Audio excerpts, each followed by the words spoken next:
গা ছমছম করা। মানে তখন মনে হচ্ছিল যে আত্মা ফেটে মানে মৃত্যুবরণের ঘটনা ঘটবে, অথবা এখানে কোনো একটা অদ্ভুত কিছু আসবে কোনো বেশ ধারণ করে। অস্থিরতার ঘাম এবং প্রস্তুতি নিয়ে ফেললাম যে হয়তো মারা যেতে পারি। আমি তখন প্রস্তুতি নিয়ে নিলাম যে আজকে একটা কিছু হতে পারে, কোনো কিছুর আক্রমণ হতে পারে। আমি ভয়ে ভয়ে জানালার কাছে দাঁড়িয়ে নিচে তাকাচ্ছিলাম, সম্ভবত 10 তলা বা 12 তলা। নিচে ওই এলএমসির চারপাশের রাস্তাগুলো শুনশান, একটা মানুষও নেই। আমি যে এই যে 10 তলা সিঁড়ি বেয়ে নিচে নেমে যাব, ওখানে তো গার্ড এখন আমি পাবো না। আর গিয়ে চিৎকার করে কাকে খুঁজবো? ওখানে তো এখন তো রাস্তায় কোনো লোক নেই। এই এলএমসি মানে লন্ডন মুসলিম সেন্টারের অতিথিশালা, সেখানে তো কেউ লোক থাকে না, নামাজ শেষে চলে যায়, এশার নামাজ পড়ে ইমাম মুয়াজ্জিন সবাই চলে গেছে। তার মানে পুরো এই জায়গাটাতে মানব শূন্য। আমি তখন প্রস্তুতি নিয়ে নিলাম যে আজকে একটা কিছু হতে পারে, কোনো কিছুর আক্রমণ হতে পারে। তো আমি বিছানায় যখন বসি, যখন তাকাই কার্নিশে, তখন শব্দ নেই।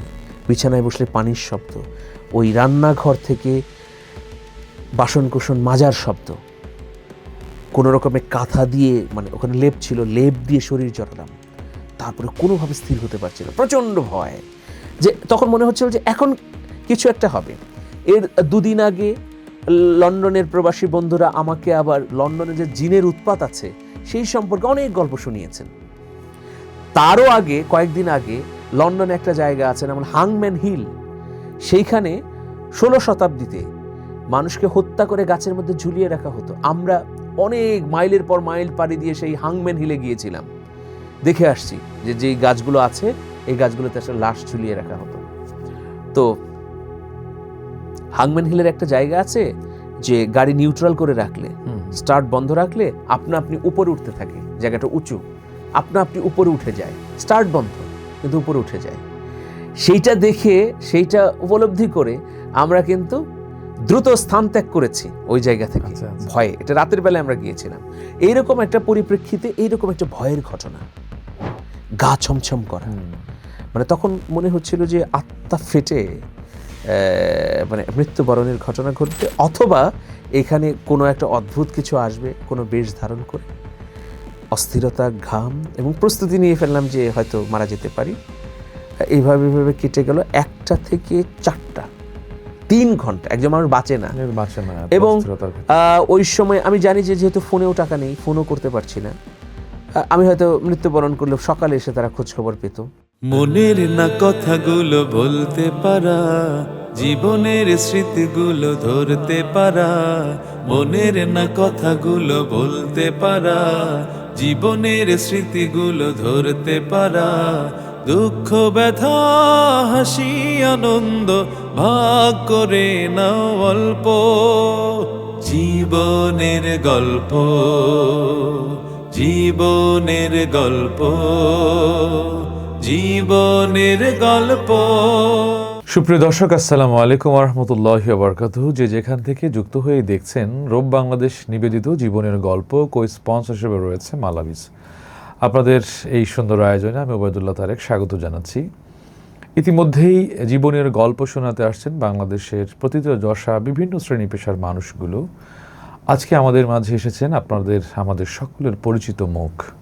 বিভিন্ন টেলিভিশন মিডিয়ায় যিনি দীর্ঘদিন ধরে কাজ করছেন, সাংবাদিকতায়, সাহিত্য সংস্কৃতিতে এবং লেখনীতে, গান লেখা, সুর করা এবং চমৎকার গায়কিতে যার চেহারা এবং নামটা আমাদের কাছে সবারই খুব এক বাক্যেই পরিচিত, আমিরুল মোমিনিন মানিক। আসসালামু আলাইকুম। ওয়ালাইকুম আসসালাম। কেমন আছেন আপনি? আলহামদুলিল্লাহ, আপনি কেমন আছেন? আছি আলহামদুলিল্লাহ, ভালো আছি। মানিক ভাই, আপনি তো বিভিন্ন টেলিভিশন, বিভিন্ন জায়গায় যান, বিভিন্ন ধরনের। আমি জানি না যে আপনার জীবনের গল্প শোনার জন্য কোনো আয়োজন হয়েছে কিনা, এটা কেমন মনে হচ্ছে আপনার কাছে? এটা খুব ভালো লাগছে। তবে বিভিন্ন টিভিতে বিভিন্ন পর্যায়ে অল্প ডিউরেশনে জীবনের গল্প বলেছি, এবং এই ধরনের একটা স্পেশাল রিপোর্টিং আমরা করতাম দিগন্ত টিভিতে। সেটা আমি সেগমেন্ট নাম দিয়ে, এটা প্রায় 100 থেকে 150 পর্বের মতো রিপোর্টিং করেছিলাম। যে সাধারণ মানুষের জীবনের গল্প তুলে আনবো।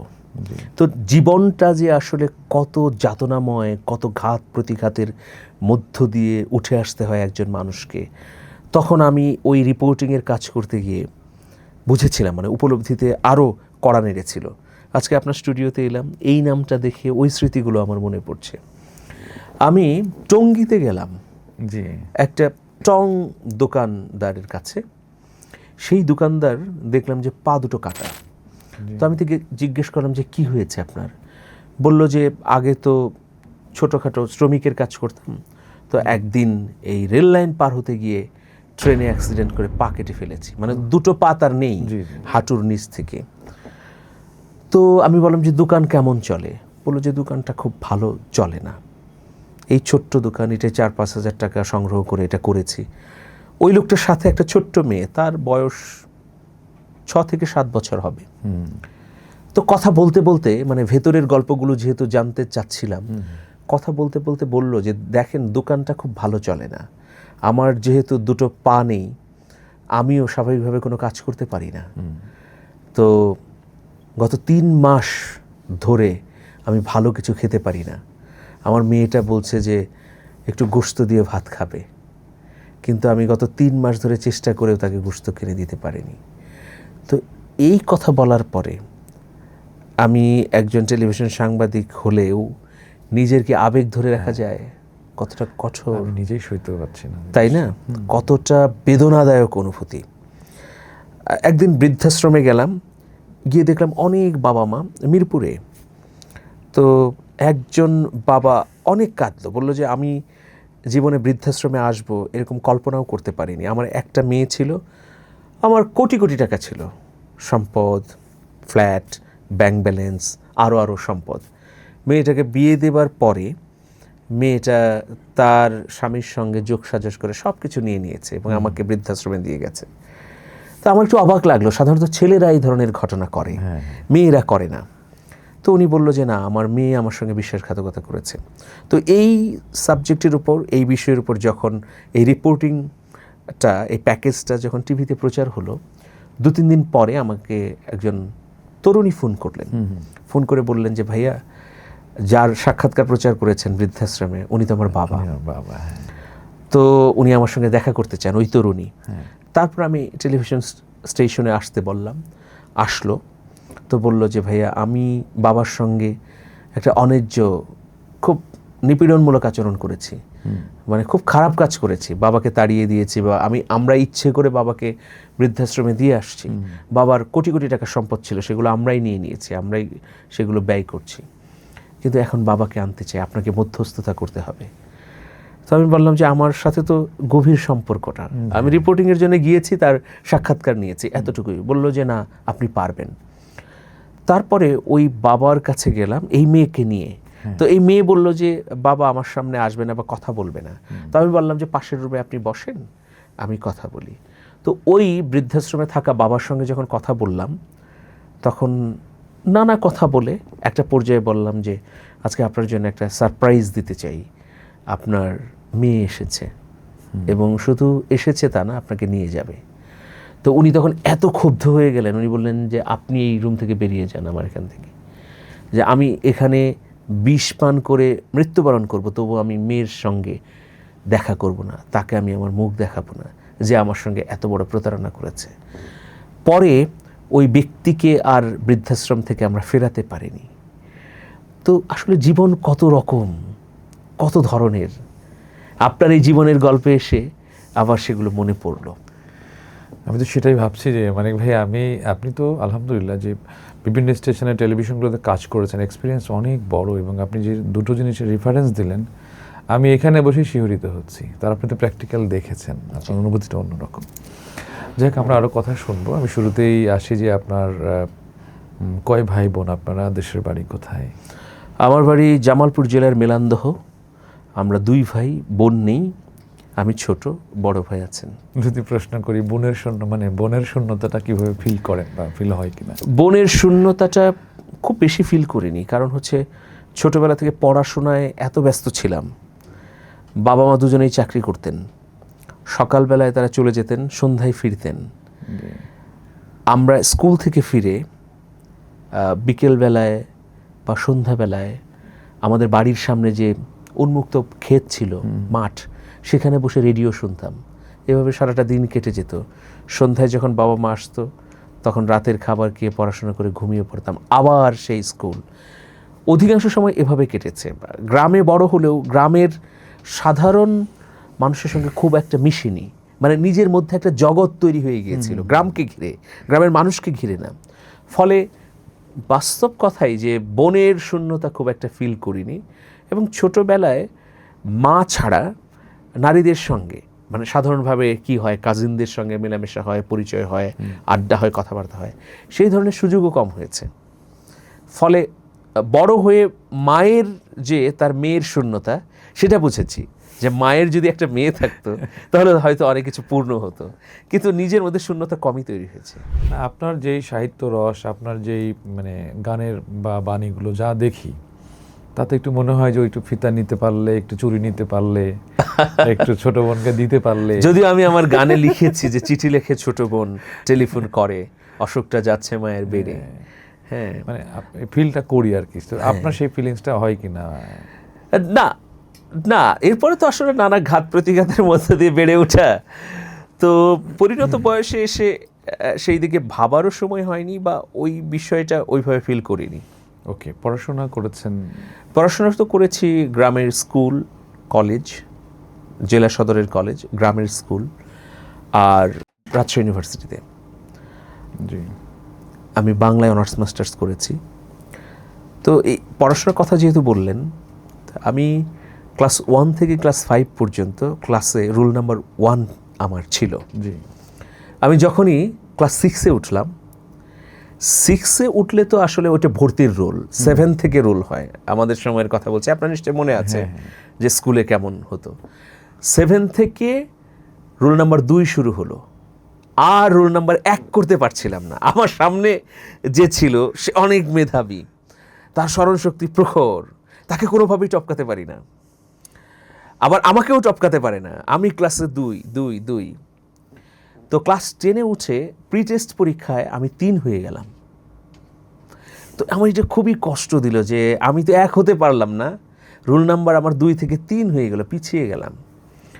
যাই হোক, যখন রেজাল্ট দিল তখন ওই যে ফার্স্ট বয়, সে 7টা বিষয়ে স্টার মার্ক পেল, আর যে 3rd থেকে 2nd হয়েছিল প্রি টেস্টে, টেস্টে এবং প্রি টেস্টে, সম্ভবত টেস্টে, প্রি টেস্টে আমি 2nd ছিলাম, তো ওই টেস্টে যে 3rd থেকে 2nd হয়েছিল, মানে আমাকে টপকে, তার দেখলাম যে 6টাতে লেটার, আমাদের তো ওই সময় স্টার মার্ক ছিল, আর আমি পেলাম 5টাতে লেটার। তার মানে বোঝা যাচ্ছিল যে আমার রেজাল্টটা তুলনামূলক খারাপ হয়েছে ওদের চেয়ে। কিন্তু সারপ্রাইজিং বিষয় হচ্ছে যখন মার্ক এলো, তখন পুরো স্কুলের ছাত্র শিক্ষক সবাই ছানা পড়া। আমি 886 নাম্বার পেলাম, সর্বোচ্চ নাম্বার, এবং আমার হয়তো 10-15 মার্ক পেলে আমি স্ট্যান্ড করতাম। পুরো উপজেলার মধ্যে আমি ফার্স্ট হলাম। ওদের চোখ ছানা পড়া, ওরা অবাক যে এত বেশি তারা মানে লেটার পেয়েও, ওই যে 80 নাম্বার পেলে লেটার বলে, 7টাতে লেটার পেয়েও সে আমার চেয়ে 20 নাম্বার কম, 6টাতে লেটার পেয়েও আমার চেয়ে 50 নাম্বার কম, কিন্তু আমি 5টাতে লেটার পেয়েছি। আমার মতো আরও 20 জন 5টাতে লেটার পেয়েছে, কিন্তু আমি এত মার্ক পেয়েছি। আমার 10টা সাবজেক্টের মধ্যে প্রায় 8টা সাবজেক্টে অনেক নাম্বার ক্যারি করেছে। তো এইটা আমার জীবনে একটা বড়, যে আমি শেষ পর্যন্ত গিয়ে ফার্স্ট হলাম, পুরো উপজেলার মধ্যে ফার্স্ট হলাম মার্কের দিকে। তো ভালো লাগার বিষয়, মেডিকেলের স্টুডেন্ট হতে চেয়েছিলাম, মেডিকেলে পড়তে চেয়েছিলাম, সুন্দর একটা টার্গেট ছিল যে মেডিকেলে পড়বই। নিজের ইচ্ছার চেয়ে বাবা মার ইচ্ছা ছিল প্রবল যে ছেলেকে ডাক্তার বানাবো। তো এসএসসি পাস করলাম, খুব ভালো রেজাল্ট হলো, ইন্টারমিডিয়েটেও ভালো রেজাল্ট হয়েছে বিজ্ঞান বিভাগে। প্রচুর পড়াশোনা করেছি, 17 থেকে 18 ঘন্টা ইন্টারমিডিয়েটের সময়, রাত দিন, টেবিল আর খাওয়া দাওয়া, ঘুম আর টেবিল, 17-18 ঘন্টা, মানে তো এটা বড় ব্যাপার।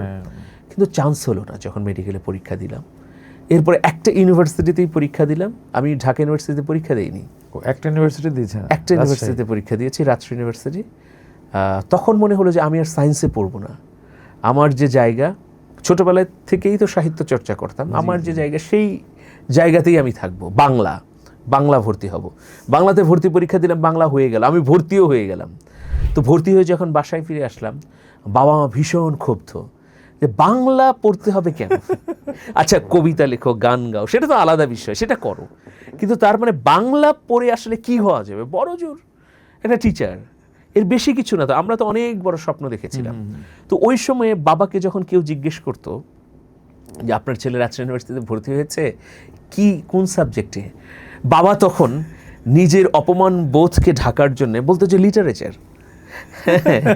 এবং বাবা আমাকে এটাও বলেছে যে তুমি সাহিত্যই পড়বে, তাহলে বাংলা কেন, ইংরেজি পড়ো। তাও তো আমরা বলতে পারি যে না, ইংরেজিতে পড়ছে। তো শেষ পর্যন্ত তো বাংলায় পড়লাম। ফাইনাল ইয়ারে বাবা মাকে নিয়ে গেলাম রাজশাহী ইউনিভার্সিটিতে, জি, মানে চতুর্থ বর্ষে। তো রাজশাহী ইউনিভার্সিটিতে তখন একটা উৎসব ছিল ওই মুহূর্তে। তো ওই দিন, ওই সময়টাতে বাবা মা গিয়ে বুঝতে পেরেছে যে ছেলে রাজশাহী ইউনিভার্সিটিতে পড়ে আসলে কি করে। খুব গর্ব অনুভব করেছে তখন যে না, মানিক এখানে অনেক কিছু করছে সাহিত্য সংস্কৃতির। তারা যখন বিনোদপুর নামে একটা জায়গা আছে, সেই বিনোদপুর থেকে যখন ক্যাম্পাসের ভিতরে ঢুকছিল, শত শত সাধারণ মানুষ, স্টুডেন্ট, ছাত্রছাত্রী, তারাও আমাদের কাজী নজরুল ইসলাম মিলনায়তনে ঢুকছিল। তো সেখানে তখন আমাকে নিয়ে আলোচনা হচ্ছিল যে আজকে পারফর্ম করবে মানিক, সেই মানিক। বাবা মা শুনছিল। তো তখন তাদের গর্বে হৃদয়টা এমনভাবে ভরে গেল, তখন উপলব্ধি করলো যে না, মানিক বাংলায় পড়ে ঠিক ট্র্যাকে আছে। তা আমাকে পরে বলেছে এই গল্পগুলো, যে আজকে আমরা বুঝলাম যে না, তুমি যা চিন্তা করেছো, তুমি আমাদের কথা মানোনি, আমাদের কথার অবাধ্য হয়ে তুমি ভালো করেছো। তো এটা আমার জন্য দুর্দান্ত ঘটনা। না, আমি এই প্রসঙ্গকে আমি আসতে চাচ্ছিলাম যে বাবা যেহেতু সাহিত্য বাংলায় পড়ছেন, এটাকে এভাবে মানে সে চেয়েছিল আরও ভালো। তো তারপরেও যে আমি অ্যান্সারটা আবার আপনার কাছেই পেয়ে গেলাম, তো আমার প্রশ্ন করার সেখানে প্রয়োজন নেই। মাশাআল্লাহ, ভালো। Robe Bangladesh exclusive clothing brand, panjabi, kabuli ও জুব্বার বিশ্বস্ত প্রতিষ্ঠান। মানসম্মত ফেব্রিক্স দিয়ে তৈরি করা হয় রুচিশীল আধুনিক এক্সক্লুসিভ পোশাক। আমাদের পণ্যের প্রতিটি অ্যাক্সেসরিজও ইউনিক ও মানসম্পন্ন। দক্ষ কারিগর দ্বারা প্রস্তুতকৃত পোশাকগুলো একাধিক কিউসির মাধ্যমে গুণগত মান নিশ্চিত করা হয়। এখনই ভিজিট করুন আপনার নিকটস্থ রোব আউটলেটে, অথবা ঘরে বসে অনলাইনে অর্ডার করুন রোব বাংলাদেশ। আপনি তো গানের শাখা প্রশাখা মোটামুটি আলহামদুলিল্লাহ সব বিষয়গুলো জানেন। ইসলামী সঙ্গীতটার মানে এই দিকে ঝুঁকে পড়ার কারণটা আসলে কি, এই ক্ষেত্রে ভূমিকাটা কার ছিল বেশি? হ্যাঁ, অবশ্যই এটার জন্য আলাদা একটা স্টোরি আছে এটার। আমাদের ফ্যামিলিটা এইরকম যে ধরেন সকালবেলায় বাবা ফজরের নামাজের পর কোরআন তেলাওয়াত করতেন, তারপরেই দেখতাম বাবা হারমোনিয়াম নিয়ে বসে গেছেন কোরআন তেলাওয়াতের পরে। তিনি হয়তো মুর্শিদি গাচ্ছেন, ভাওয়াইয়ে গাচ্ছেন, পল্লীগীতি গাচ্ছেন। মাও আবৃত্তিকার ছিলেন এবং আরও লেখালেখির সঙ্গে যুক্ত ছিলেন, সংস্কৃতির অনেক শাখায় যুক্ত ছিলেন। বাবা শুধু গান গাইতেন না, পালাকার ছিলেন, নাটক করতেন, স্কুলে টিচিং করতেন। তো সব কিছু মিলিয়ে একটা উদার ধর্মপ্রাণ পরিবারে আমাদের বেড়ে ওঠা। তো সেই জন্য সংস্কৃতি চর্চাটা একদম ছোটবেলা থেকে। আমার মনে পড়ে যে স্কুলে বা পুরো উপজেলায় এমন কোনো অনুষ্ঠান নেই সেই সময় যখন হাই স্কুলে পড়েছি যে কোনো অনুষ্ঠানে আমি যাইনি এবং পুরস্কার পাইনি। হয়তো কোথাও শুনলাম যে ওই জায়গায় একটা কম্পিটিশন হচ্ছে, সেখানে বাইরের স্টুডেন্টরা অংশ নিতে পারবে, আমি চলে গেছি। হয়তো অনেক বৃষ্টি, পরিবেশ খারাপ, এর মধ্যে বৃষ্টিতে ভিজে ভিজে ওইখানে গিয়ে কম্পিটিশন করে প্রাইজ নিয়ে এসেছি। এমন হলো তখন আমি ক্লাস 6-এ পড়ি, কেবলমাত্র গ্রাম থেকে উপজেলা সদরের স্কুলে যাওয়া শুরু করেছি। তো বিজয় দিবসের দিন আমি হঠাৎ করে স্কুলে গিয়ে শুনলাম যে এইখানে একটা সাংস্কৃতিক সংগঠন প্রতিযোগিতার আয়োজন করেছে। সেইখানে আমি প্রতিযোগিতায় অংশ নিলাম এবং ফার্স্ট হয়ে গেলাম। তো ফার্স্ট হওয়ার পরে ওখানে থেকে বলা হলো যে তুমি ফার্স্ট হয়েছো, সন্ধ্যাবেলায় পুরস্কার দেওয়া হবে। তো এই জন্য আমি অপেক্ষা করতে থাকলাম, মানে গ্রাম থেকে আমি এসে সন্ধ্যা হয়ে গেছে। তো বাবা মা তো বাড়িতে চিন্তা করছে যে কি ব্যাপার, সে তো দুপুরবেলায় চলে আসার কথা, আসছে না কেন। তারা মনে করলো যে আমি হারিয়ে গেছি এবং পুরো এলাকায় মাইকিং শুরু করে দিল যে এরকম একটা ছেলে হারিয়ে গেছে, যদি সন্ধান পান তখন সন্ধান দিন। ওই মাইক গ্রাম পেরিয়ে যখন উপজেলা সদরে আসলো, তখন অনেকেই বুঝতে পারলো যে এই ছেলে তো এখানে বসে আছে, এর কথা তো মাইকিং করা হচ্ছে। তো এইরকম অদ্ভুত অদ্ভুত ঘটনা। আপনি যেটা বললেন যে তখন এসএসসি পরীক্ষা দিয়েছি। আমার বন্ধুরা, আমি চিল্লাতে যেতে চেয়েছিলাম, তো বাবা মা চিল্লাতে যেতে দিলেন না। ওই সময়টা কি করব, ফ্রি সময়টা। তো হঠাৎ করে একদিন শুনলাম আমার বন্ধুরা, মানে যার রোল নাম্বার 1 ছিল, যার 3 ছিল, 4 ছিল, 5 ছিল, মেধাবী স্টুডেন্টদেরকে ময়মনসিংহে একটা প্রোগ্রামে নিয়ে যাওয়া হয়েছে। সেই প্রোগ্রামে একজন কবি এসেছিলেন। তিনি দুর্দান্ত গান গাইতে পারেন, আবার কবিতা আবৃত্তি করতে পারেন। অসাধারণ তার বক্তৃতা, কথা শুনতে ইচ্ছে হয় বারবার। এই গল্পগুলো আমার বন্ধুরা এসে করলো, যে তোকে তো খুঁজে পাইনি, আমরা তো গিয়েছিলাম, আমরা 3 দিন থেকে এসেছি। তো আমার এত কষ্ট লাগলো, আমার আফসোস লাগলো যে আহা, এই লোকটাকে যদি আমি দেখতে পেতাম। কোন সে কবি? কবির নামটা আমি আরেকটু পরে বলি। আমার খুবই কষ্ট লাগলো। ওই তখনই আমি তার নাম শুনলাম, প্রথম ওই কবির নাম। আচ্ছা। এরপরে আমি ওদেরকে খুব বকাঝকাও দিলাম যে তোরা আমাকে বাসায় যাবি না, আমাকে তো খোঁজ নিবি আমি আছি কিনা, আমাকে নিয়ে গেলি না কেন। এবং খুব কষ্ট লাগলো যে আমার যাওয়া প্রয়োজন ছিল। এরপরে ওই অনুষ্ঠানের যারা আয়োজক তাদের সঙ্গে আমি যোগাযোগ করলাম যে এইরকম কোনো প্রোগ্রাম আছে কি। তো তখন উনি বলল যে হ্যাঁ, যিনি প্রধান ছিলেন তিনি বললেন যে হ্যাঁ, ময়মনসিংহে নেই, আমাদের জামালপুর সদরে হবে, এরকম একদিনের একটা প্রোগ্রাম হবে, টিসি হবে। আচ্ছা। তো ট্রেনিং ক্যাম্প হবে, তো যখন হবে তোমাকে ডাকবো। তো পরে এরকম একটা ডেট হলো, আমাকে পরে বাড়িতে গিয়ে খবর দেওয়া হলো যে ওই দিন তুমি জামালপুরে চলে আসবে। তো যখন আমি জামালপুরে এলাম, এসে যখন প্রথম ওই ব্যক্তি যিনি আমাকে আমন্ত্রণ জানিয়েছেন একদিনের একটা ট্রেনিং ক্যাম্পে, তো ওই ব্যক্তির রুমে যখন ঢুকলাম আমি, তখন রুমের যে সৌন্দর্য সেটা আমাকে এত আপ্লুত করলো।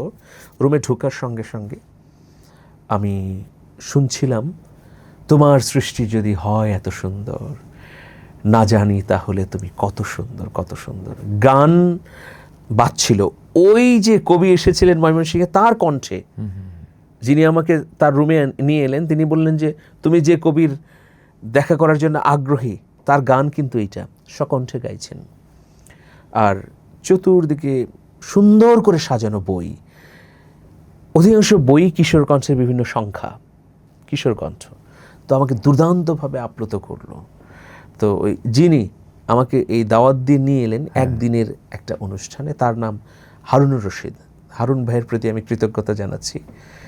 আর যে কবির অদেখা অনুভূতি মনের মধ্যে বিরাজ করছিল, এবং যার কারণে আমি এলাম জামালপুরে, যদিও ওই প্রোগ্রামে ওই কবি আসেননি, কিন্তু তার গান শুনলাম আমি ক্যাসেটে।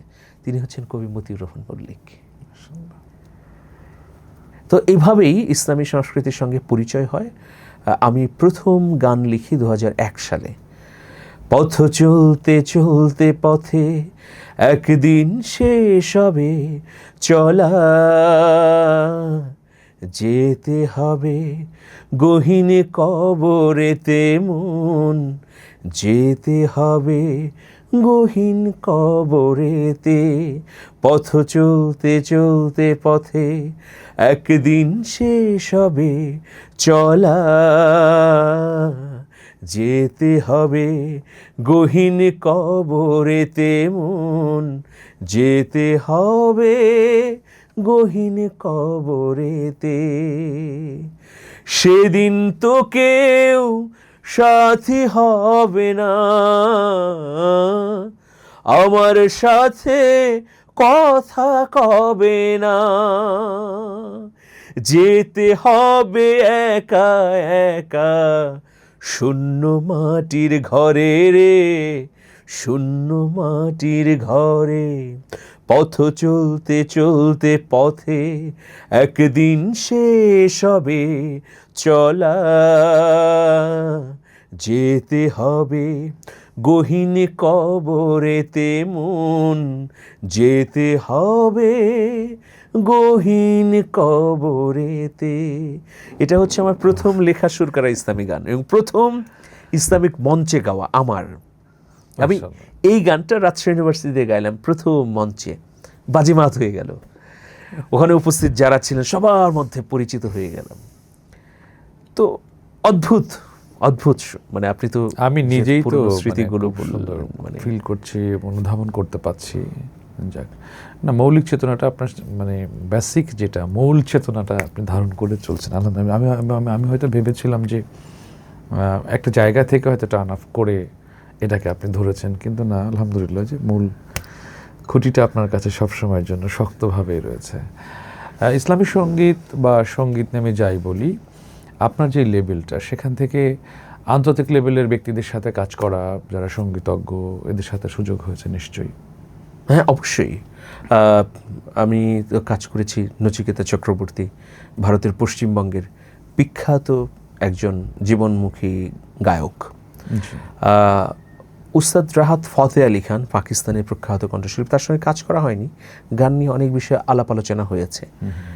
ভারতের আরও অনেক শিল্পীর সঙ্গে কাজ করা হয়েছে। জাতীয়ভাবে আমাদের জাতীয়ভাবে যদি আমি বলি যে জাতীয়ভাবে রথীন্দ্রনাথ রায়, হ্যাঁ, স্বাধীন বাংলা বেতার কেন্দ্রের শিল্পী, নকুল কুমার বিশ্বাস, আসিফ কুমার বিশ্বজিৎ, এরপরে আরও এই প্রজন্মের যারা আছে সবার সঙ্গে কাজ করা হয়েছে, মানে আমার লেখা সুরে তারা গিয়েছে। জি জি, আমি এখানে একটু যে নচিকেতার সঙ্গে আমি যদি বলি যে আমাদের জাতীয় তো সবার সঙ্গে রিলেশনশিপ তো আছেই, বাট উনি আমাদের মানে আন্তর্জাতিক লেভেলটা মেনটেন করে যদি তাকে বলি, তার সঙ্গে আপনার এই মেশা, তার মানে চলন বলন থেকে আপনি কতটুকু ইন্সপিরেশন তৈরি হয়েছেন, কি শিখেছেন সেখানে? হ্যাঁ, ছোটবেলায় যখন একদম ছোট ছিলাম, স্কুলে পড়ি, তখন দারুণভাবে আকৃষ্ট করতো কাজী নজরুল ইসলাম। মানে সেই কাজী নজরুল ইসলামের কবিতাগুলো, আমি হব সকালবেলার পাখি, সবার আগে কুসুমবাগে উঠবো আমি ডাকি, হ্যাঁ, হয়নি সকাল ঘুমো এখন মা বলবেন রেগে, এই যে কবিতাগুলো, তারপর সংকল্প কবিতা, আমরা যে পাঠ্য বইগুলোতে কাজী নজরুল ইসলামের কবিতা পড়েছি, মানে এই কবিতাগুলোর মধ্যে দুর্দান্ত আবেগ, দুর্দান্ত স্বপ্ন, প্রেরণা কিন্তু আছে। এবং দুখুমিয়া নামে আমরা তো তার জীবনী শৈশবেই পড়েছি। তো আমার বাবার চুল ছিল লম্বা, কাজী নজরুল ইসলামের মতো। তো আমি ছোটবেলায় সবসময় ভাবতাম যে আমি কাজী নজরুল ইসলাম হব। এইরকম যখন ভাবনা, তো তখন তো রেডিও শুনতাম প্রচুর। এবং আমিও কিন্তু আপনার সেই ঝাঁকড়া চুলগুলো দেখেছি। তো ওই সময়ের মধ্যে তখন রেডিওতে নচিকেতার গান প্রথম শুনলাম। আচ্ছা, অন্তবিহীন পথ চলাই জীবন, শুধু জীবনের কথা বলাই জীবন, এই যে গানগুলো দারুণভাবে, ছেলে আমার মস্ত বড় মস্ত অফিসার, এই যে বৃদ্ধাশ্রম নিয়ে গান, একদিন স্বপ্নের দিন, এই গানগুলো শুনে না নতুন একটা ফিল পেলাম যে এই শিল্পীর কথা, সুর, ঢং অন্যরকম, জীবনের সঙ্গে মিলে যায়। এখানে প্রেম অত গুরুত্ব না, তার যে গুরুত্বপূর্ণ হচ্ছে জীবন, জীবনের অনুভূতি, জীবনের ঘাত প্রতিঘাত। তো তখন থেকে একটা স্বপ্ন ছিল যে এই লোকের সঙ্গে যদি কাজ করতে পারতাম। কেমন একটা স্বপ্ন ছিল যে নচিকেতা চক্রবর্তী, তিনি আমাদের প্রতিবেশী দেশের একজন শিল্পী, তিনি অনেক জনপ্রিয়, কিন্তু প্রচলিত তুমি আমি সর্বস্ব গান দিয়ে না, ব্যতিক্রমী কথা, সুর, মানুষের অন্তরের কথাগুলো তুলে ধরে তিনি জনপ্রিয় হয়েছেন। তখন থেকেই একটা স্বপ্ন ছিল। তারপরে আমি যখন রিপোর্টিংয়ে ঢুকে গেলাম 2005 সালের শেষের দিকে, 6 সাল থেকে আমি টেলিভিশন রিপোর্টিং করি। এরপরে নানাভাবে কিছু কনসার্টে ওনার সঙ্গে সাক্ষাৎ হয়েছে, সাক্ষাৎকার নেবার সুযোগ হয়েছে। 2009 সালে আমি প্রথম তার সাক্ষাৎকার নিলাম। বাংলায় গাইবে বিশ্ব নামে একটা প্রোগ্রাম হলো চিনমৈত্রী সম্মেলন কেন্দ্রের প্রাঙ্গণে, কথা হলো তার সঙ্গে। তো এরপর থেকে লেগেছিলাম, আমার এই আইভোর গানটা দিয়ে রেখেছিলাম। হঠাৎ করে 2011 সালের ঘটনা। আইভোরটা গান লিখেছিলেন কোন সালের দিকে? আইভোর লিখেছিলাম ওই সময় 9 সাল বা 10 সাল এর মধ্যে। পাবলিশ হলো তো অনেক পরে হলো, 13 সালে হলো, আর ভিডিও এলো আরও পরে 16 সালে। তো ওই সময় আমি গানটা দিয়ে রেখেছিলাম। পরে 2011 সালে দাদার পক্ষ থেকে একজন আমাকে ফোন করলো যে 2 বছর পরে যে আপনার গানটা পছন্দ হয়েছে, দাদা ঢাকায় আসবেন, গাইবেন, আপনি প্রস্তুত হন। আমি তখন ঈদের ছুটিতে গ্রামের বাড়ি ছিলাম। তো আমি ঈদের ছুটি ক্যান্সেল করে, মানে ঈদের একদিন পরেই ঢাকায় চলে এসেছি যে এটা তো আমার জন্য বড় সারপ্রাইজিং হবে। এবং মানুষ আসলে সাহস থাকলে অনেক কিছু করতে পারে। তো শুধু তাই না, আমার কথা শুনে নচিকেতা চক্রবর্তী গাইবে, পাশাপাশি আমিও তার সাথে গাইব, এটাও একটা স্বপ্ন ছিল। তো ডেমো ভয়েস তো আমি দিলাম ট্র্যাকের উপরে, দেওয়ার পরে দাদা গাইলেন। দাদা গাওয়ার পরে আমি বললাম যে দাদা আমিও গাইতে চাই, বলে ফেললাম। এই কথাটা অনেকেই হয়তো বলতে পারবে না, তার সমসাময়িক অনেক বড় শিল্পী, আমাকে বাংলাদেশের এমন একজন বড় শিল্পী, নাম বললে এখনই সবাই চিনবে, অনেক রিকোয়েস্ট করেছেন যে দাদার সাথে একটা গান গাইবো। আমিও দাদাকে বলেছি, বলে যে না না না আমি গাইবো না, আমি তো গাই না এরকম দ্বৈত গান।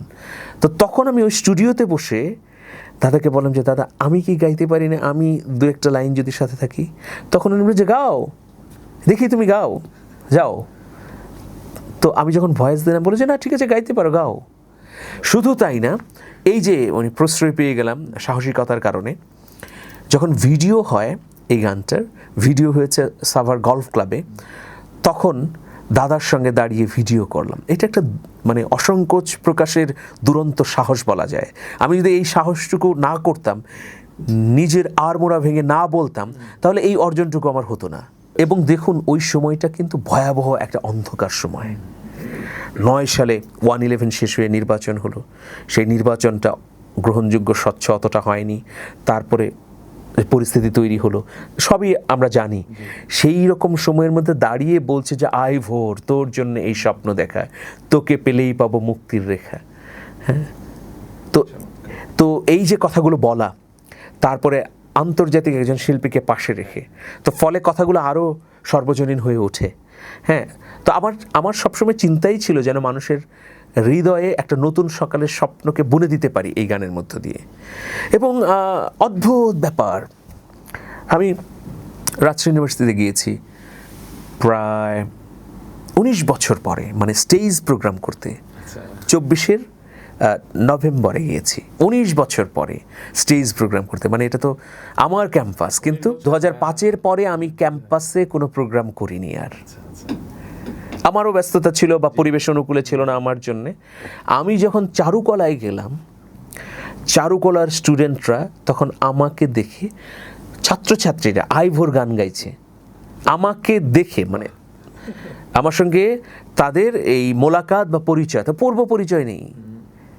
তো মানে এটা আমার জন্য অবাক ব্যাপার যে আমি 19 বছর পরে গিয়ে আমার গানই শুনছি আমার অনেক অনেক ছোট ভাইদের, ছোট বোনদের কণ্ঠে। তখন আমার কাছে মনে হয় বা মনে হলো যে আসলে কাজ করে গেলে কখনো না কখনো কথা বলে।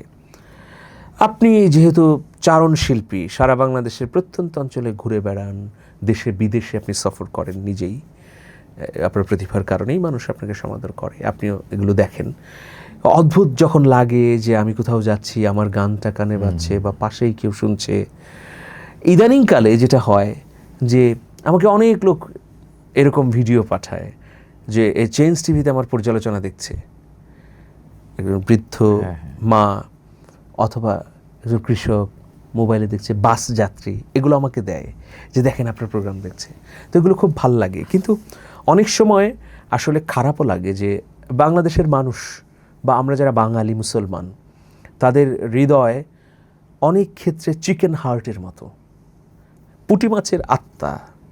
মানে অন্যের সফলতা দেখে এতটাই ক্ষুব্ধ হয়ে ওঠে তারা, এতটাই প্রতিহিংসা পরায়ণ হয় যে আসলেই কষ্টকর। আমি যখন নচিকেতার সঙ্গে আইভোর গানটা করলাম, ব্যাপক কাভারেজ হলো, টিভিতে পত্রপত্রিকায় সাড়া পড়লো, মানে প্রচুর কাভারেজ হয়েছে।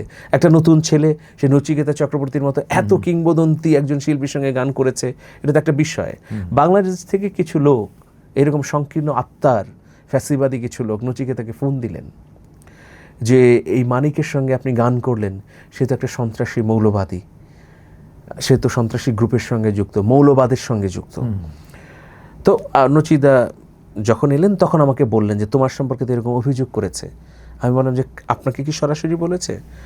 বলেছেন আমাকে সরাসরি বলেনি, আমার পিএসকে ফোন দিয়ে তোমার বিষয়ে অনেক ধরনের অভিযোগ এবং তারা অনেক ধরনের ক্লেম করেছে যে আমি কেন করলাম এইরকম একটা ছেলের সঙ্গে এইরকম কাজ।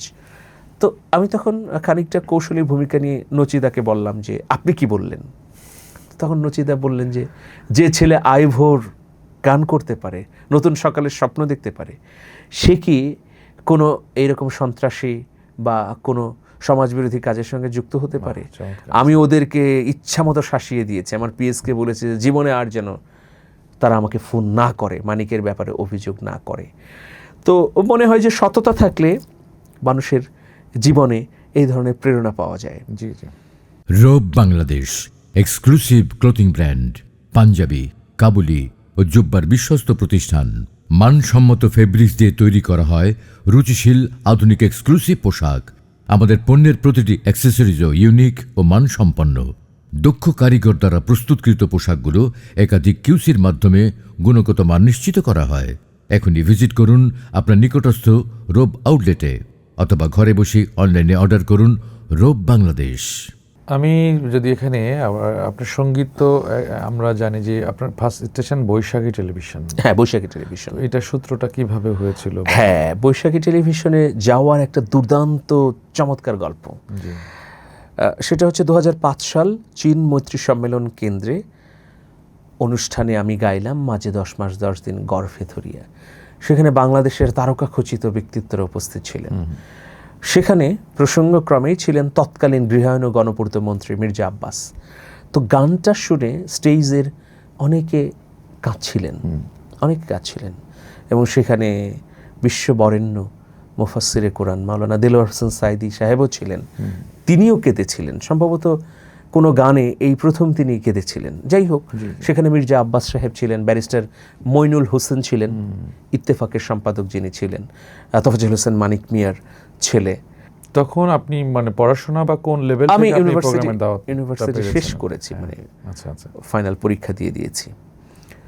তো এই গানটা গাওয়ার পরে, এই গানটা এমন গান যে একটা মায়ের সঙ্গে সন্তানের সম্পর্ক, সন্তানের জন্য মায়ের আকুতি, সন্তান দূরে থাকে, মা গ্রামে থাকে, শেষে মানে মায়ের মৃত্যু, সন্তান আর মায়ের মুখ দেখতে পারেন, এরকম একটা প্যাথেটিক গান। তো এই গানটা গাওয়ার পরে যখন প্রোগ্রামটি শেষ হলো, সঙ্গে সঙ্গে ডাকলেন গৃহায়ন গণপূর্ত মন্ত্রী মির্জা আব্বাস সাহেব। ডেকে বললেন যে আমার একটা চ্যানেল আছে, তুমি কি আমার চ্যানেলে গান গাইবে? আমি তো তোমার গান শুনে আপ্লুত। আমি বললাম যে কোন চ্যানেল? তো উনি বললেন যে আমার চ্যানেলের নাম বৈশাখী টেলিভিশন। তো তুমি এসো, তোমার গান আমাকে আপ্লুত করেছে, আমি কেঁদেছি। উনি কার্ড দিলেন, পরের দিন যেতে বললেন। তখন তো ঢাকা শহরে নতুন এসেছে, কেবল ইউনিভার্সিটি পার হয়ে এলাম। তো ওই হাতড়ে হাতড়ে হাতড়ে শাহজাহানপুরে গেলাম ওনার বাসায়। আচ্ছা, উনি সময় দিলেন। উনি একটা বৈঠকখানায় বসেছিলেন, আরও অনেক নেতাকর্মীরা ছিল। তো সেখানে বললেন যে আমিরুল মোমিনিন মানিক গতকাল তার গান শুনেছে, অন্যরকম সে গান গায়, সে আপ্লুত করে ফেলেছে। তো আমাকে বললেন যে এখনই তুমি বনানীতে যাও, বনানী লেকের পাড়ে আমার বৈশাখী টেলিভিশনের ক্যাম্প হাউস, সেখানে যাও। আমি বলে দিচ্ছি, সেখানে গিয়ে আমার স্টেশন চিফ হায়দার রিজভি, তার সঙ্গে কথা বলো, গওহর রিজভির ভাই হায়দার রিজভি। তো আমি গেলাম।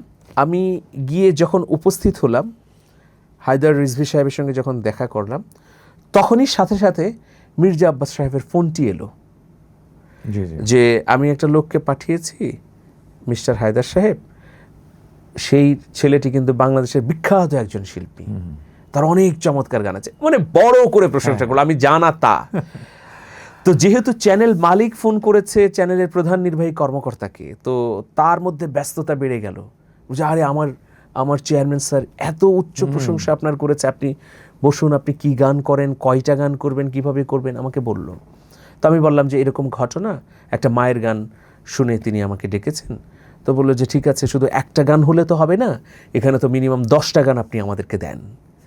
তো আমাকে উনি বললেন যে গানগুলো কি রেকর্ড করা আছে? আমি বললাম যে না, রেকর্ড করা নেই। তো বললো রেকর্ডও করতে হবে, প্লাস মিউজিকের সঙ্গে, ইনস্ট্রুমেন্টের সঙ্গে গানগুলো যদি হয় তাহলে আমরা এটার ভিডিও করব, সেগুলো টেলিভিশন চ্যানেলে ফিলার হিসেবে দেব। তো আমাকে উনি বললেন যে কতদিন লাগতে পারে? তো আমি বললাম যে মাসখানেক তো লাগবেই, 10টা গান তো কম না। তো এরপর নাম্বার বিনিময় হলো, তখন তো মোবাইল ফোন চলে এসেছে, 2005 সালের কথা বলছি। নাম্বার বিনিময় হলো, আমি চলে এলাম। আমি তখন মোহাম্মদপুরে গজনবী রোডে থাকি, প্রত্যাশা প্রাঙ্গণে। তো আমি মাঝে মধ্যে ফোন করি 1 সপ্তাহ 2 সপ্তাহ পরে হায়দার রিজভি সাহেবকে, তিনি তখন বৈশাখী টেলিভিশনের সিইও। তো তিনি তখন বললেন যে আপনার গান রেডি হলেই আপনি চলে আসতে পারেন, আমরা কাজ শুরু করে দেব। হঠাৎ করে এইরকম 1 সপ্তাহ 2 সপ্তাহের মতো হবে সময়ে আমি ফোন দিয়েছি। তো তো উনি তখন বললেন যে মানিক সাহেব আমরা তো ভীষণ ব্যস্ত, আপনি গান রেডি করে আসুন। ব্যস্ত? আমি বললাম যে স্যার আপনি কী জন্যে ব্যস্ত? বললো যে আমাদের টেলিভিশন চ্যানেল তো এখন চালু হবে, তো আমি গতকালকে আমাদের প্রোগ্রাম ডিপার্টমেন্টের কর্মশালা শেষ হয়েছে, আগামীকাল থেকে নিউজের কর্মশালা হচ্ছে, 7 দিনব্যাপী কর্মশালা হবে। তো আমার তখন চট করে মাথায় এলো যে আমি একটা বিষয় বলে ফেলি, কারণ ছোটোবেলা থেকে একটা স্বপ্ন ছিল টেলিভিশনে কাজ করব। তখন আমি তাকে বললাম যে স্যার আমার তো স্বপ্ন ছিল টিভিতে কাজ করার, আর মির্জা আব্বাস স্যারও বলেছিলেন যে পরিবারের সদস্য হয়ে কাজ করা যায় কিনা চ্যানেলে। তো তিনি তখন বললেন যে আপনি কাজ করতে চান? আমি বলছি হ্যাঁ। ওয়েলকাম ওয়েলকাম, আপনি চলে আসেন, কালকে জয়েন করেন কর্মশালায়, এখানে তো অনেকেই থাকবে, আপনি আসতে পারেন। আর আপনি আব্বাস স্যারের রেফারেন্সে এসেছেন, উনি তো আমাকেই বলেছেন আপনার বিষয়ে, গানের বিষয়ে, আসুন তাহলে। পরের দিন গেলাম বনানী ইরেক্টরস হাউজ, এইটা ওইখানে কর্মশালার প্রধান ইনস্ট্রাক্টর বা রিসোর্স পারসন হচ্ছেন ভারতের এনডিটিভির অভিজিৎ দাশগুপ্ত। তাকে আনা হয়েছে 7 দিনব্যাপী কর্মশালা করার জন্য। বিভিন্ন পত্রপত্রিকা এবং আরও 2-1টি টিভি চ্যানেলের সাংবাদিকরা এখানে এসেছেন কর্মশালা করার জন্য, তাদেরকে এই চ্যানেলে যুক্ত করা হবে সেই জন্যে। তো আমিও কর্মশালায় অংশগ্রহণ করলাম। তো এক পর্যায়ে 1 দিন 2 দিন যাওয়ার পরে শওকত মাহমুদ ভাই, জাতীয় প্রেস ক্লাবের তিনি সভাপতি ছিলেন, শওকত মাহমুদ ভাই খুব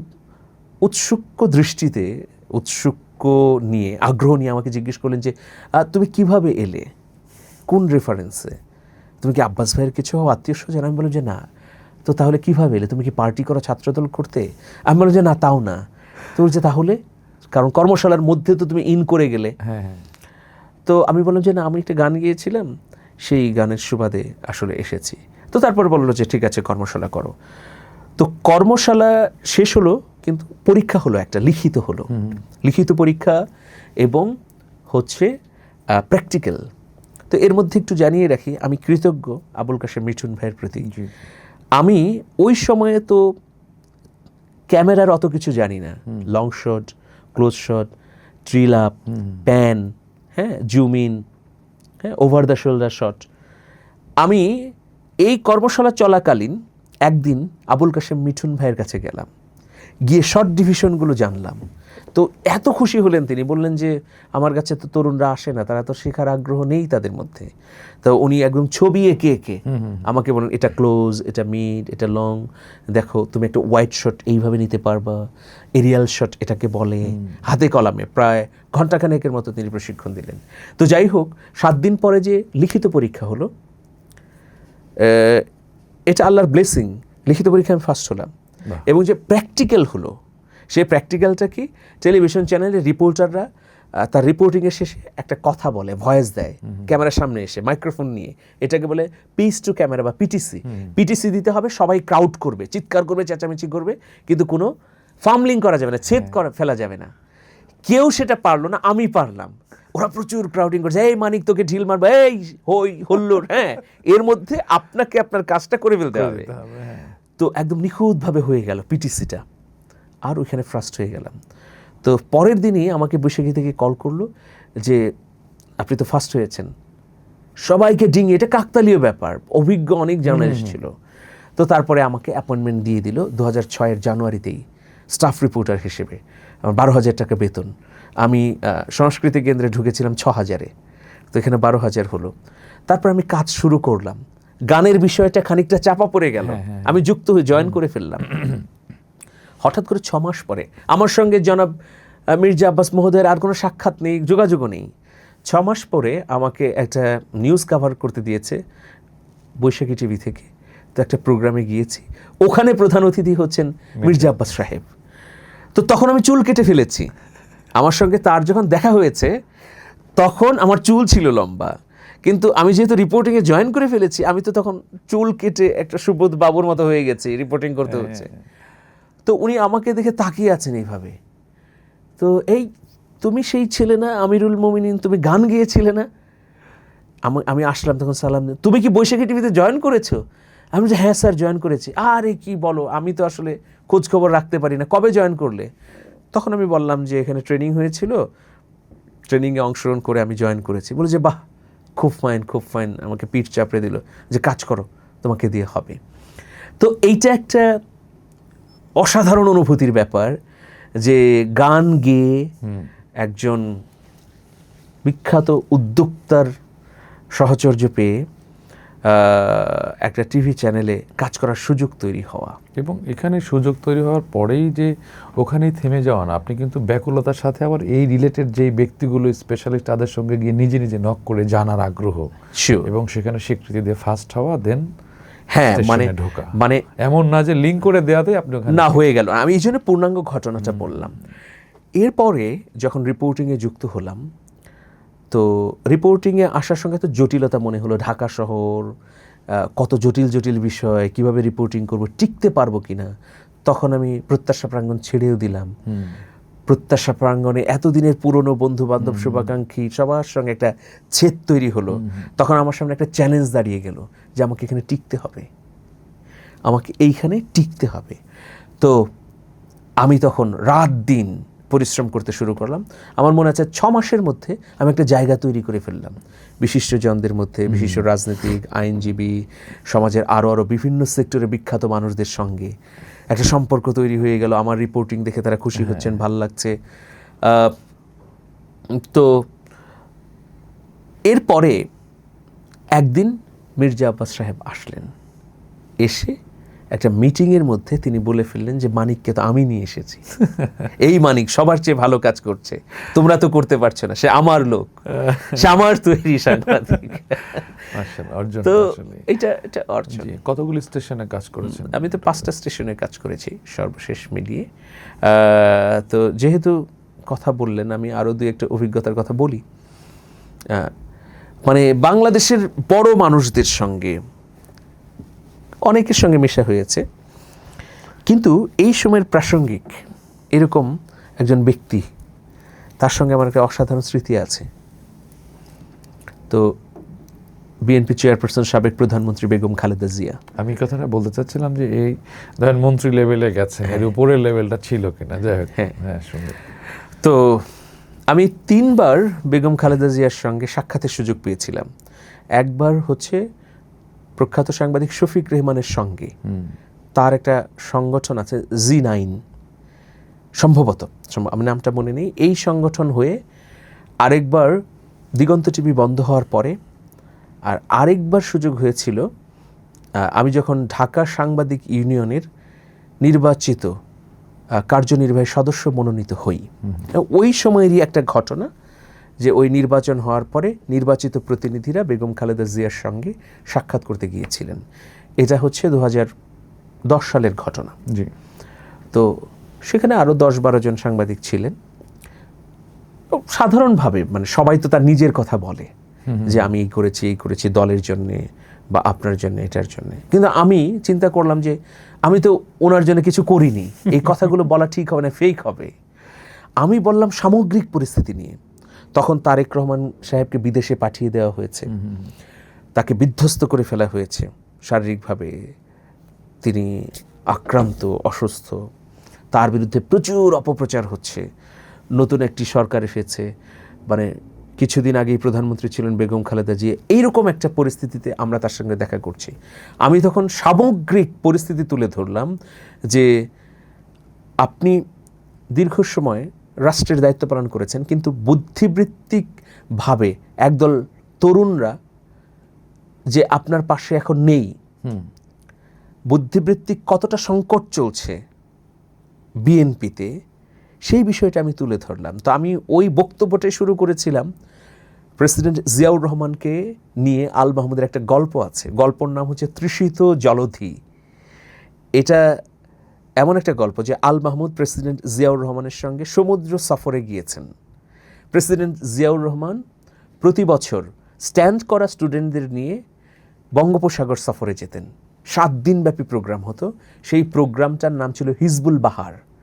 সেই হিজবুল বাহারে গিয়েছেন প্রেসিডেন্ট জিয়াউর রহমান, প্রেসিডেন্টের অতিথি হিসেবে গিয়েছেন আল মাহমুদ। রাতের বেলায় জাহাজের ছাদে 2 জন বসে আছেন, একজন কবি, একজন রাষ্ট্রপ্রধান। এই সমুদ্রকে নিয়ে তার যে স্বপ্ন, অসাধারণ বর্ণনা তৃষিত জলধির মধ্যে, যে এই সমুদ্র দিয়েই আমরা বাংলাদেশকে সারা পৃথিবীতে মাথা উঁচু করে দাঁড় করাতে পারি। এই সমুদ্রের নিচে আমাদের সম্পদ আছে, হাজার হাজার কোটি টাকার সম্পদ আছে, এই সমুদ্র আমাদের অপার সম্ভাবনা তৈরি করেছে। এই যে গল্পটা, আমি এটা দিয়ে শুরু করলাম আল মাহমুদের। এরপরে তারেক রহমানের বিরুদ্ধে অপপ্রচার, ভারতের নানা কূটকৌশল, তাকে বাংলাদেশ থেকে শেষ করে দেওয়ার অপপ্রয়াস, ওই সময় অনেকগুলো বিষয়, জঙ্গিবাদ, 10 ট্রাক অস্ত্র মামলা, গ্রেনেড হামলা, এই অভিযোগগুলো জনাব তারেক রহমান এবং বেগম খালেদা জিয়ার বিরুদ্ধে উঠছিল। তো আমি বললাম যে এইরকম একটা সংকটময় পরিস্থিতিতে আপনার যে একদল মেধাবী প্রজন্ম দরকার, তরুণ দরকার, যারা এগুলো মোকাবেলা করবে, আপনার মিডিয়া দরকার, সেগুলো আপনার হাতে নেই, অথচ আপনি ক্ষমতায় ছিলেন। এখন জরুরি ভিত্তিতে এই জায়গাগুলোতে আমাদের কাজ করা দরকার। তো উনি এই 6-7 মিনিটের এই বক্তব্য স্তব্ধ হয়ে শুনলেন। শেষ করলাম, তারপরে বললেন যে এই সাংবাদিককে অনেক ধন্যবাদ। ওনার পাশে বসা ছিলেন শামসুল ইসলাম। শামসুল ইসলাম মন্ত্রী ছিলেন বিএনপির, সাবেক তথ্যমন্ত্রী। শামসুল ইসলাম আর বেগম খালেদা জিয়া উনিই বসেছিলেন, দুজনেই বসেছিলেন, আর কেউ ছিল না, এখনকার কোনো নেতা ছিল না। আমার বক্তব্য শেষ করার পর আমাকে ধন্যবাদ দিয়ে উনি বললেন এইভাবে যে এই সাংবাদিক প্রত্যেকটা কথা গুরুত্বপূর্ণভাবে এখানে বলেছে, সে এই মুহূর্তের সবচেয়ে দামি কথাগুলো বলেছে। আমার যারা মন্ত্রী ছিলেন, তথ্যমন্ত্রী, এই যে আমার পাশে বসে আছেন শামসুল ইসলাম, তাকে তো দায়িত্ব দিয়েছিলাম আমাদের মিডিয়া করার, সব দায়িত্ব সেই পালন করেছে, অনেকগুলো চ্যানেল লাইসেন্স দিয়েছে, সে অযোগ্যতার পরিচয় দিয়েছে বলেই তো আজকে এই ধরনের অবস্থা। যে সাংবাদিক সাহেব বললেন, উনি কিন্তু বসে আছেন, চুপ মেরে বসে আছেন এবং বিব্রত, এবং আরও বকাঝকা করলেন যে তোমরা তো, তুমি বলেনি যে আপনারা তো কিছু করতে পারেন নাই, আপনারা তো এমন এমন ব্যক্তিকে টিভির লাইসেন্স দিয়েছেন, গণমাধ্যমের লাইসেন্স দিয়েছেন, যারা এখন আমাদের বিরুদ্ধে কাজ করছে, আমাদের বিরুদ্ধে কুৎসা রটাচ্ছে। তো আমি ওই দিন বেগম খালেদা জিয়ার ব্যক্তিত্ব দেখেছিলাম যে সত্যিকার অর্থেই তিনি বাংলাদেশের নেত্রী হিসেবে অসাধারণ ব্যক্তিত্বের একজন মানুষ। তিনি কম কথা বলা মানুষ, কিন্তু তিনি অত্যন্ত চৌকস। তিনি কিন্তু বুঝতে পারছিলেন যে এই মিট প্রোগ্রামে অধিকাংশ সাংবাদিকে তার ব্যক্তিগত কথা বলেছে, কিন্তু এই ছেলেটা, এই তরুণ ছেলেটা, তার কোনো কথা না বলে সে সামগ্রিক সিচুয়েশন নিয়ে বলেছে। এবং সাথে সাথেই তিনি যেভাবে রিয়াকশন দেখালেন, তার পাশে তথ্যমন্ত্রীকে মানে ভৎসনা করলেন, তো এর মধ্য দিয়ে তার ব্যক্তিত্বটাও ফুটে উঠল যে তিনি যে মাতৃময়ী বা একটা রাষ্ট্রের নেত্রী, সত্যের সঙ্গে তার একাত্মতা, হ্যাঁ একাত্মতা মানে অসাধারণ। আমি ওই দিন তার চোখ মুখে, তার মুখাবয়বে, তার চিন্তা মননের মধ্যে যে অসাধারণ স্ফুরণ দেখতে পেয়েছিলাম, যেটা আমাকে এখনও আপ্লুত করে। মাশাআল্লাহ। মানিক ভাই, আমি তো আপনার কথাগুলো এত বেশি শুনছি, আশা করছি দর্শক খুব মনোযোগ দিয়ে আপনার কথাগুলো শুনছে, খুব ভালো লাগছে। আমরা অনুষ্ঠান আরও বাড়ানো দরকার টাইম। আলহামদুলিল্লাহ, আপনাকে আমরা আবারও পাবো। তো অনেক আলোচনা, এবং আপনি তো মিডিয়ায় যে কাজগুলো করেছেন, এগুলোর যদি সিচুয়েশনগুলো এখানে প্রেজেন্ট করা হয় অনেক সময় লাগবে। ইনশাল্লাহ আমরা আবারও চাইবো আপনাকে। Robe Bangladesh exclusive clothing brand, panjabi, kabuli ও জুব্বার বিশ্বস্ত প্রতিষ্ঠান। মানসম্মত ফেব্রিক্স দিয়ে তৈরি করা হয় রুচিশীল আধুনিক এক্সক্লুসিভ পোশাক। আমাদের পণ্যের প্রতিটি অ্যাক্সেসরিজও ইউনিক ও মানসম্পন্ন। দক্ষ কারিগর দ্বারা প্রস্তুতকৃত পোশাকগুলো একাধিক কিউসির মাধ্যমে গুণগত মান নিশ্চিত করা হয়। এখনই ভিজিট করুন আপনার নিকটস্থ রোব আউটলেটে, অথবা ঘরে বসে অনলাইনে অর্ডার করুন রোব বাংলাদেশ। দেশের বাহিরে আপনি তো সফর করেছেন, এবং সেই ক্ষেত্রে কোনো স্মৃতি বা কোনো কাহিনী যেটা আপনাকে হয়তো ভাবায়, অথবা অনুপ্রেরণা যোগায়, অথবা সাহস যোগায়, বা কখনো হেজিটেশনও ফিল হয়, এরকম কোনো সিচুয়েশন, অথবা আনন্দ উচ্ছ্বসিত হন এরকম? আমি একটা গল্প বলবই, আজকে বলি, হয়তো আমরা শেষ করবো আলোচনা।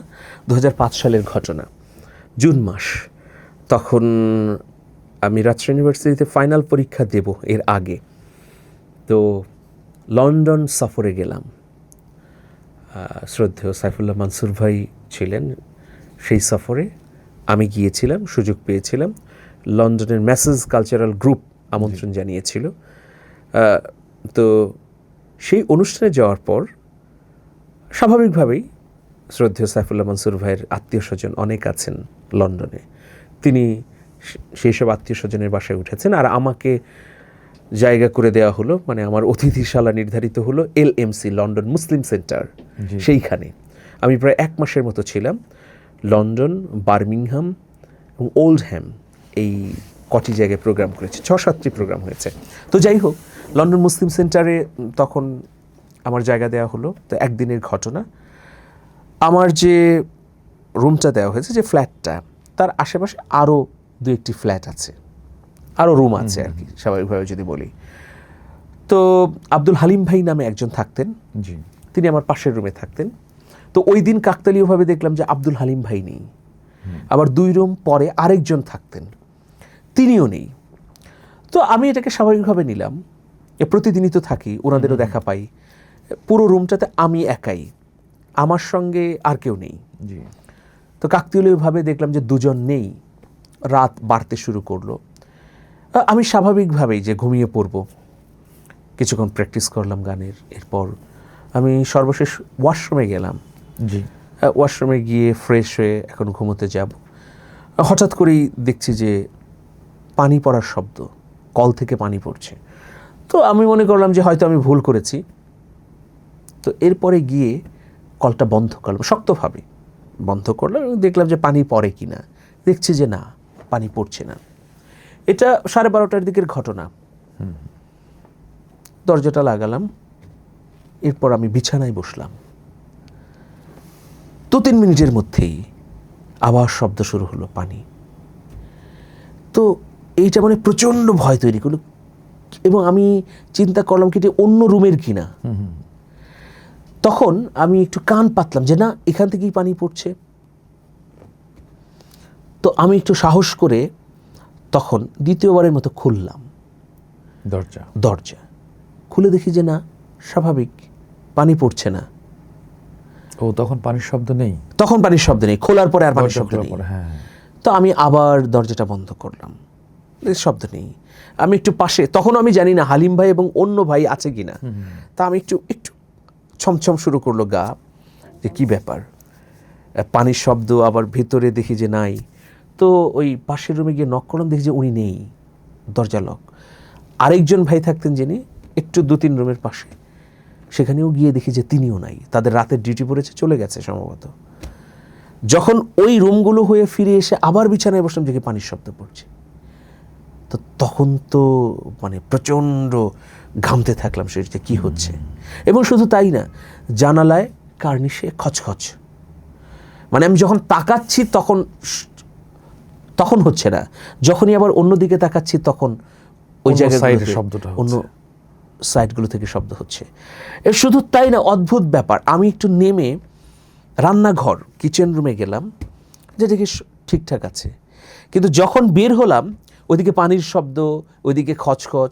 ওইদিকে কিচেন রুমে বের হওয়ার পরে দেখি যে এই থালা বাসনগুলো নাড়াচাড়ার শব্দ। আমার নিজেরই গা থমথম। তখন আমি কি করব, ধরেন এরকম একটা পরিস্থিতি হতে হতে রাত প্রায় 1টা। আনফর্চুনেটলি আমার মোবাইলে টাকা নেই, ওনারা যে সিম ভরে দিয়েছিলেন ওই টাকা শেষ হয়ে গেছে। আমি ভয়ে ভয়ে জানালার কাছে দাঁড়িয়ে নিচে তাকাচ্ছিলাম, সম্ভবত 10 তলা বা 12 তলা। নিচের ওই এলএমসির চারপাশের রাস্তাগুলো শুনশান, একটা মানুষও নেই। আমি যে এই যে 10 তলা সিঁড়ি বেয়ে নিচে নেমে যাব, ওখানে তো গার্ড এখন আমি পাবো না। আর গিয়ে চিৎকার করে কাকে খুঁজবো? ওখানে তো এখন তো রাস্তায় কোনো লোক নেই। এই এলএমসি মানে লন্ডন মুসলিম সেন্টারের অতিথিশালা, সেখানে তো কেউ লোক থাকে না, নামাজ শেষে চলে যায়, এশার নামাজ পড়ে ইমাম মুয়াজ্জিন সবাই চলে গেছে। তার মানে পুরো এই জায়গাটাতে মানব শূন্য। আমি তখন প্রস্তুতি নিয়ে নিলাম যে আজকে একটা কিছু হতে পারে, কোনো কিছুর আক্রমণ হতে পারে। তো আমি বিছানায় যখন বসি, যখন তাকাই কার্নিশে, তখন শব্দ নেই। বিছানায় বসলে পানির শব্দ, ওই রান্নাঘর থেকে বাসনকুসন মাজার শব্দ। কোনো রকমের কাঁথা দিয়ে, মানে ওখানে লেপ ছিল, লেপ দিয়ে শরীর জড়ালাম। তারপরে কোনোভাবে স্থির হতে পারছি না, প্রচণ্ড ভয়। যে তখন মনে হচ্ছিল যে এখন কিছু একটা হবে। এর 2 দিন আগে লন্ডনের প্রবাসী বন্ধুরা আমাকে আবার লন্ডনে যে জিনের উৎপাত আছে সেই সম্পর্কে অনেক গল্প শুনিয়েছেন। তারও আগে, কয়েকদিন আগে লন্ডনে একটা জায়গা আছে নাম হাংম্যান হিল, সেইখানে 16 শতাব্দীতে মানুষকে হত্যা করে গাছের মধ্যে ঝুলিয়ে রাখা হতো। আমরা অনেক মাইলের পর মাইল পাড়ি দিয়ে সেই হাংম্যান হিলে গিয়েছিলাম, দেখে আসছি যে যেই গাছগুলো আছে এই গাছগুলোতে একটা লাশ ঝুলিয়ে রাখা হতো। তো হাংম্যান হিলের একটা জায়গা আছে যে গাড়ি নিউট্রাল করে রাখলে, স্টার্ট বন্ধ রাখলে আপনা আপনি উপরে উঠতে থাকে, জায়গাটা উঁচু, আপনা আপনি উপরে উঠে যায়, স্টার্ট বন্ধ কিন্তু উপরে উঠে যায়। সেইটা দেখে, সেইটা উপলব্ধি করে আমরা কিন্তু দ্রুত স্থান ত্যাগ করেছি ওই জায়গা থেকে, আচ্ছা, আচ্ছা। ভয়ে। এটা রাতের বেলায় আমরা গিয়েছিলাম। এইরকম একটা পরিপ্রেক্ষিতে এইরকম একটা ভয়ের ঘটনা, গা ছমছম করা, মানে তখন মনে হচ্ছিল যে আত্মা ফেটে মানে মৃত্যুবরণের ঘটনা ঘটবে, অথবা এখানে কোনো একটা অদ্ভুত কিছু আসবে কোনো বেশ ধারণ করে। অস্থিরতা, ঘাম এবং প্রস্তুতি নিয়ে ফেললাম যে হয়তো মারা যেতে পারি।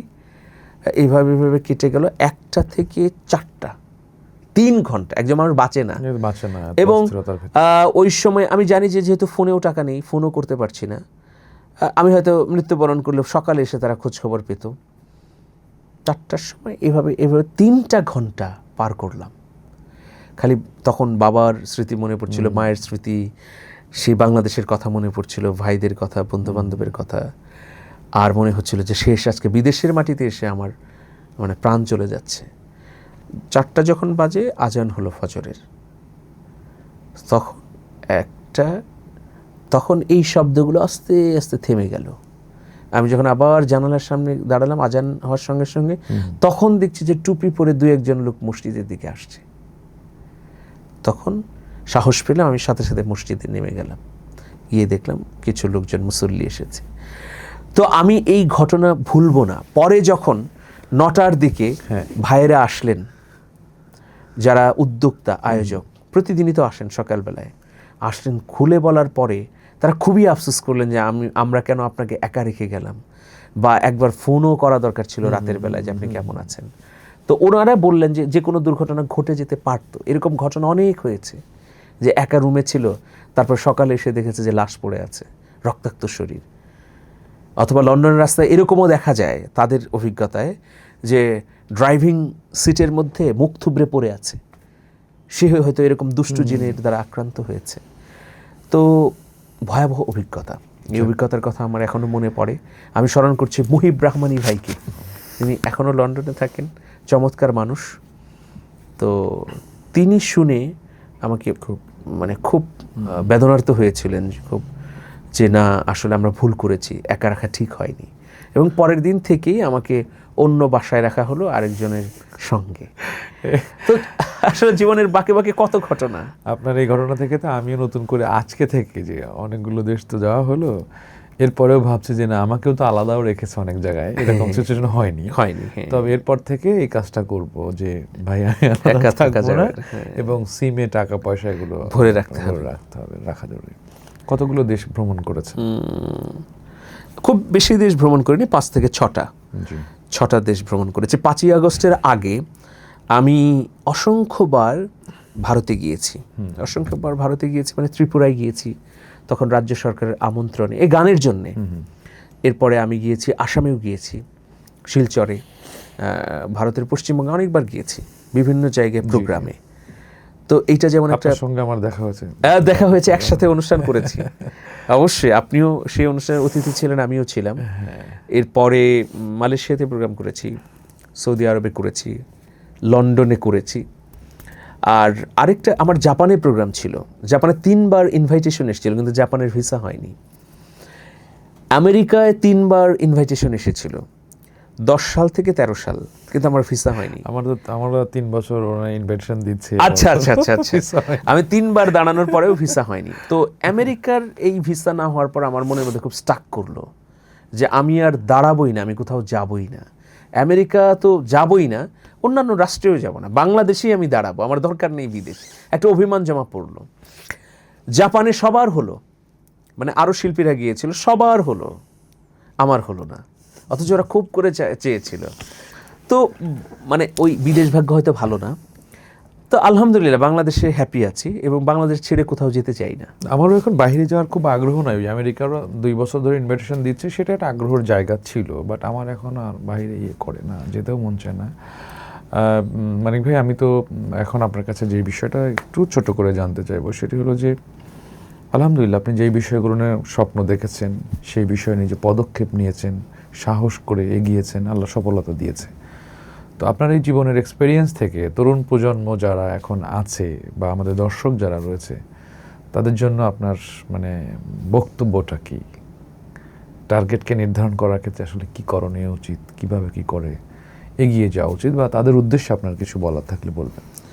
আমি মনে করি একটা কথাই আমি বলবো, যে সততার সঙ্গে সাহস ধারণ করা, সততার সঙ্গে সাহসিকতা নিয়ে কাজ করলে সফল হবেই, কিন্তু ওই সাহসের মধ্যে সততা থাকতে হবে যে আমি করব, করে দেখাবো, এবং আমি যে করছি এটার পেছনে সততা একটা প্রেরণা হিসেবে কাজ করছে, আমি সৎ নিয়তে করছি, তাহলে হবেই। তরুণদের জন্য এটাই হচ্ছে আমার কথা, লেগে থাকতে হবে, নিরন্তর লেগে থাকতে হবে, রাত নেই দিন নেই। এরকম তো অসংখ্য ঘটনা আপনার জীবনে, আমার জীবনে।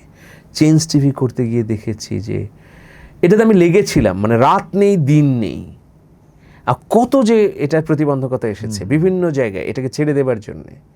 আমি যখন মাই টিভিতে কাজ করি বার্তা সম্পাদক, আমাকে বলা হয়েছিল যে 24 ঘন্টার মধ্যে দেশ ছেড়ে চলে যেতে হবে। সেটা আরেকটা গল্প, 24 ঘন্টার মধ্যে আমি কোথায় যাব? 24 ঘন্টার মধ্যে আমার এমন কী আছে দেশের বাইরে যে বললেই আমার ভিসা রেডি করে দেবে, আমাকে বের করে দেবে?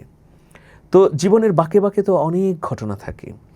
এই যে অনলাইন প্ল্যাটফর্মটা করেছি, তো এটা নিয়ে অনেক কিছু হয়েছে এটা দাঁড় করাতে গিয়ে, কিন্তু এটার পেছনে লেগেছিলাম বলে সত্যি কথা এইটা এখন আমাকে তার প্রতিদান দিচ্ছে, আলহামদুলিল্লাহ। তো আমি সেই জন্য বলি, শুধু আরও কত কত কাজ, এগুলো সব কিছুই আপনি লেগে যদি থাকে, তরুণ প্রজন্ম আমরা যদি লেগে থাকি, অবশ্যই আমরা লক্ষ্যের দিকে যেতে পারবো এবং আমাদের সফলতা আসবেই ইনশাল্লাহ। ইনশাআল্লাহ। আপনাকে অনেক ধন্যবাদ মানিক ভাই। আমরা চাইবো ইনশাল্লাহ জীবনের গল্পে আপনাকে আবারও নিয়ে এসে আরো সুন্দর সুন্দর গল্প। অনেক শুনবো ধন্যবাদ। ইনশাল্লাহ। অনেক সুন্দর অনুষ্ঠান আপনার সঞ্চালনায় হলো। আপনার সঙ্গীত জীবন, সাংস্কৃতিক তৎপরতা এগুলো নির্বিঘ্ন হোক। আপনার মনের মধ্যে যে স্বপ্ন, সেই স্বপ্নগুলো পূর্ণরূপে ধরা দিক। জি আমিন। আমিন। আপনার মূল্যবান সময় দিয়ে আসছেন, কৃতজ্ঞতা জানাচ্ছি। আল্লাহ আপনাকে নেখায়াত দান করুক, সমৃদ্ধির পথে জি এগিয়ে নিক। আমিন। প্রিয় দর্শক, আমিরুল মুমিনিন মানিক, একটি জীবনের গল্প। আসলে জীবনের পরিধিটা অনেক বেশি, ছোট্ট 1-1.5 ঘন্টার ভেতরে অবশ্যই শেষ করার সুযোগ হবে না, সুযোগ থাকেও না। ইনশাল্লাহ তার এক্সপেরিয়েন্স থেকে আমরা আগামী দিনে আবারও চেষ্টা করব। মানিক ভাইয়ের অজানা অনেক গল্প রয়েছে, গল্পের ঝুলি, ইতিহাস ঐতিহ্য থেকে অনেক বড়, সেগুলো আমরা ইনশাল্লাহ আগামী দিন থেকে আরও সমৃদ্ধি করবার চেষ্টা করব। যারা এতক্ষণ ছিলেন সবাইকে অনেক অনেক কৃতজ্ঞতা। আল্লাহ আপনাদের আমাদের সবাইকে ভালোর সাথে রাখুন। আল্লাহ হাফেজ। Robe Bangladesh exclusive clothing brand, panjabi, kabuli ও জুব্বার বিশ্বস্ত প্রতিষ্ঠান। মানসম্মত ফেব্রিক্স দিয়ে তৈরি করা হয় রুচিশীল আধুনিক এক্সক্লুসিভ পোশাক। আমাদের পণ্যের প্রতিটি অ্যাক্সেসরিজও ইউনিক ও মানসম্পন্ন। দক্ষ কারিগর দ্বারা প্রস্তুতকৃত পোশাকগুলো একাধিক কিউসির মাধ্যমে গুণগত মান নিশ্চিত করা হয়। এখনই ভিজিট করুন আপনার নিকটস্থ রোব আউটলেটে, অথবা ঘরে বসে অনলাইনে অর্ডার করুন রোব বাংলাদেশ। মনের না কথাগুলো বলতে পারা, জীবনের স্মৃতিগুলো ধরতে পারা। মনের না কথাগুলো বলতে পারা, জীবনের স্মৃতিগুলো ধরতে পারা। দুঃখ ব্যথা হাসি আনন্দ ভাগ করে নাও অল্প। জীবনের গল্প, জীবনের গল্প, জীবনের গল্প।